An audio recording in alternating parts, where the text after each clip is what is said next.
Hormuz நீரிணையில் இந்திய கப்பல்கள் பயணிக்க ஈரான் அனுமதித்ததாக வெளியான தகவலை இந்திய வெளியுறவுத்துறை அமைச்சகம் உறுதிப்படுத்த மறுத்துள்ளது. இது தொடர்பான கேள்விக்கு பதிலளித்த வெளியுறவுத்துறை அமைச்சகத்தின் செய்தி தொடர்பாளர், வெளியுறவுத்துறை அமைச்சர் ஜெய்சங்கரும் ஈரான் வெளியுறவுத்துறை அமைச்சரும் கடந்த சில நாட்களில் 3 முறை பேச்சுவார்த்தை நடத்தியதாக கூறினார். கடைசியாக நடைபெற்ற பேச்சுவார்த்தையில் கப்பல் போக்குவரத்துக்கான பாதுகாப்பு குறித்தும் இந்தியாவின் எரிசக்தி பாதுகாப்பு குறித்தும் ஆலோசிக்கப்பட்டதாக தெரிவித்தார். அதன்படி இப்போதைக்கு எதையும் கூற இயலாது என்று அவர் தெரிவித்தார். ஹோர்முஸ் நீரிணையை ஈரான் மூடாது, ஆனால் அதன் பாதுகாப்பை உறுதி செய்வது எங்களின் இறையாண்மையை சார்ந்த உரிமை என்று ஐநாவுக்கான ஈரான் தூதர் அமீர் சையத் இராவானி தெரிவித்துள்ளார். ஐநா பாதுகாப்பு கவுன்சில் தனது கடமையில் தவறியதால் தற்காப்புக்காக பதிலடி கொடுப்பதை தவிர வேறு வழியில்லை என்றும் அவர் கூறினார். அமெரிக்காவின் ஆக்கிரமிப்பு நடவடிக்கைகளை பிராந்தியத்தில் பதற்றத்தை உருவாக்கியுள்ளதாக குற்றம் சாட்டிய அவர், கடல்சார் போக்குவரத்து சுதந்திரத்துக்கு ஈரான் மதிப்பளிப்பதாகவும் உறுதிபட தெரிவித்தார்.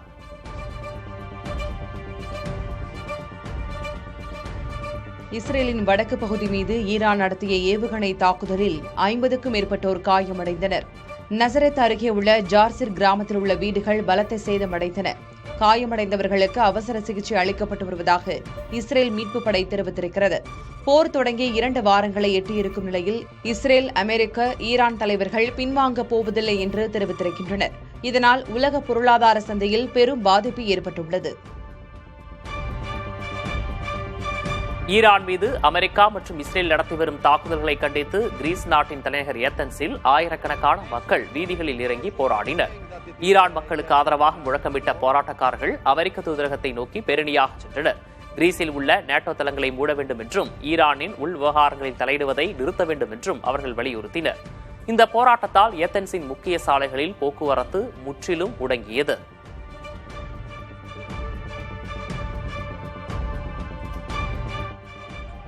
மேற்காசியாவில் நிலவும் போர் பதற்றம் காரணமாக ஈரான், லெபனான், ஆப்கானிஸ்தான் மற்றும் பாகிஸ்தானில் 41 லட்சத்துக்கும் அதிகமான மக்கள் உள்நாட்டிலேயே புலம்பெயர்ந்துள்ளதாக ஐநா தெரிவித்திருக்கிறது. இதில் ஈரானில் மட்டும் சுமார் 32 லட்சம் மக்கள் தற்காலிகமாக புலம்பெயர்ந்துள்ளனர். லெபனானில் 8 லட்சத்துக்கும் அதிகமானோர் வீடுகளை விட்டு வெளியேறியுள்ளனர்.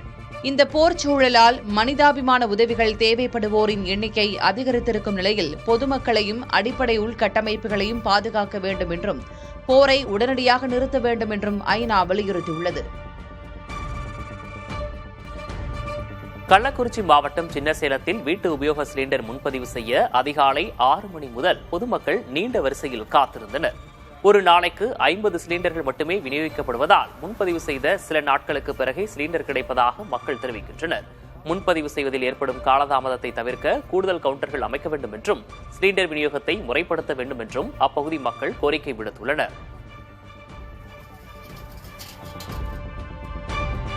வணிக சிலிண்டர் தட்டுப்பாடு ஏற்பட்டு அதன் விலை கடுமையாக உயர்ந்ததால் தஞ்சாவூரில் 10 ரூபாய்க்கு விற்கப்பட்ட டீ 12 ரூபாய்க்கும், 12 ரூபாய் டீ 15 ரூபாய்க்கும் விலை உயர்த்தப்பட்டுள்ளது.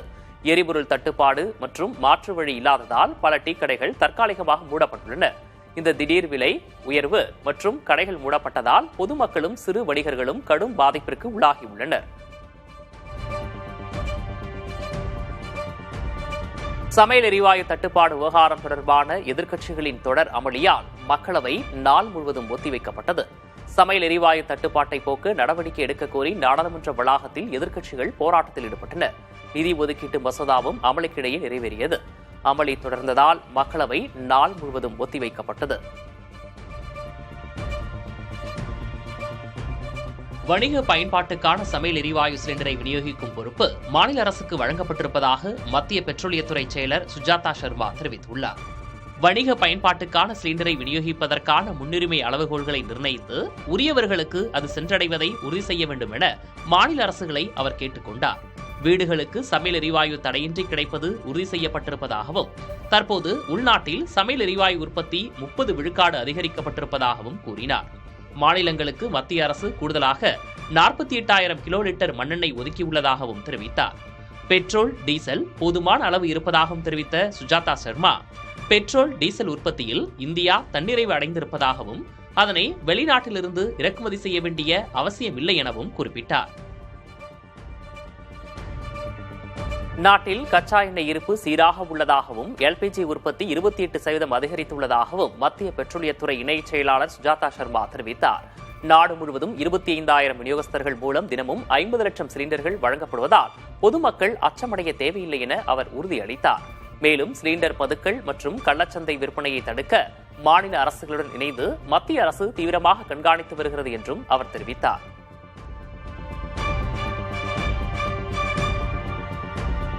தமிழகத்தில் வாகனங்களுக்கு மாற்றாக கேன்களில் பெட்ரோல் விற்பனை செய்த நிலையத்தின் உரிமம் தற்காலிகமாக ரத்து செய்யப்பட்டுள்ளதாக மத்திய அரசு தெரிவித்துள்ளது. டெல்லியில் செய்தியாளர்களிடம் பேசிய பெட்ரோலியத்துறை இணைச் செயலர் சுஜாதா சர்மா, தமிழகத்தில் ஒரு பெட்ரோல் நிலையத்தில் பிளாஸ்டிக் கேன்களில் பெட்ரோல் விற்கப்பட்டது தெரியவந்ததாக கூறினார். எனவே அந்த நிலையத்தின் உரிமம் தற்காலிகமாக ரத்து செய்யப்பட்டதாக குறிப்பிட்டார். இதுபோல பெட்ரோல் நிலையங்கள் ஈடுபட வேண்டாம் என சுஜாதா சர்மா வலியுறுத்தினார்.